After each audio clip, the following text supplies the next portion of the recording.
Hey everyone, my name is David Parker, and I'm the co-host of the Canadian Story.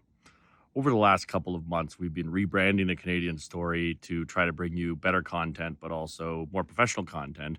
And in the process of doing that, our country's fallen apart. Or at very least, it has for those of us who are unvaccinated. So I figured I'd take a little time to explain why I've made the choice to be unvaccinated and also why I think it's the wrong choice for our society to put mandates in around vaccination to fine the unvaccinated. So the first reason that I don't trust the system right now is that there doesn't appear to be any evidence that governments are allowing hospitals, or whether it's the hospitals or the governments, to use therapeutics. What that when it comes to COVID, what that means is that there are treatments we know help mitigate the results of COVID, besides the vaccine, and yet those are not being used. Now, it's possible that the reason they're not being used is because people felt that vaccine hesitancy overall would cause problems, and that offering any other kind of solution other than the vaccine would cause vaccine hesitancy. But the point is that if this was really about health and it was really about saving lives, when someone entered a hospital with COVID, they would use everything at their disposal to help them. Why are we not using well-proven drugs that have a long history? In fact, the inventor of ivermectin won the Nobel Peace Prize. Why are we not using these?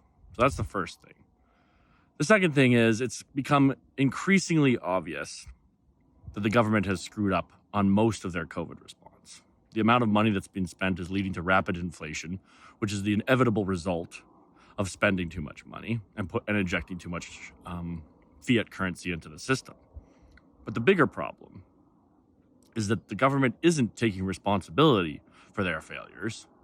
The government is instead creating a scapegoat, and that scapegoat is the unvaccinated.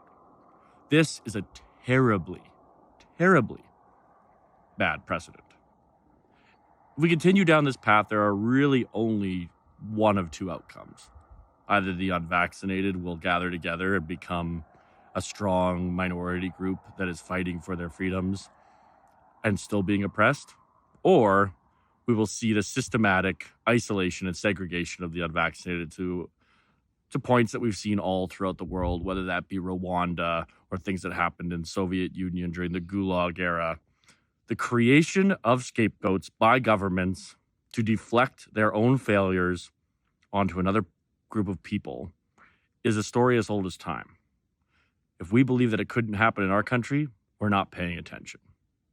So that's the second reason. And the final reason has nothing really to do with COVID. It's that I personally have chosen not to take the vaccine because I refuse to participate in a system that is segregating other people. Now, there's lots of arguments, and I've heard them, that this isn't about segregation, it's about public health. Well, if it was really about public health, then why are the public health people lying to us initially about whether or not vaccinations would stop infection and spread? We know now that the unvaccinated are spreading the virus at almost the same level that the vaccinated are spreading the virus almost at the same level as the unvaccinated. So, if this was truly about health, then why would we have a group of our population that was segregated? Oh, well, they say, we've got to preserve the health system. We have to, it's fragile, it's weak, a few too many cases, and everything will collapse. Well, that is a failure of government. In Alberta, we're a province of 4.8 million people, and we have less than 350 ICU beds. Canada-wide, we are being brought to our knees by Omicron, highly contagious, and definitely not as deadly as either Alpha or Delta were. So these mandates have been put in place, and the scapegoat has been created. If we allow that to continue, we will not be a free society. So, in order to stand up for the things that I value, which is personal autonomy, free agency, personal responsibility, I personally decided not to get the vaccine. The purpose of creating the Canadian Story was to remind Canadians of what a great country we live in, why it's important that we love it, and why it's important that we promote the people in it that have a level of excellence.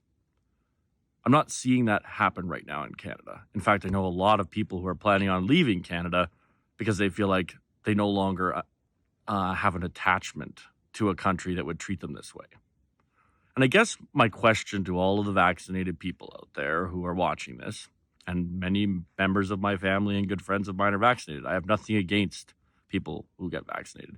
Is do you really want to live in a society where your fellow citizens are treated this way and don't even want to live in the country anymore because of how they've been treated? For me, the answer is no. I don't want to live in that society. And so I'm going to fight for a different society. And I hope you do too.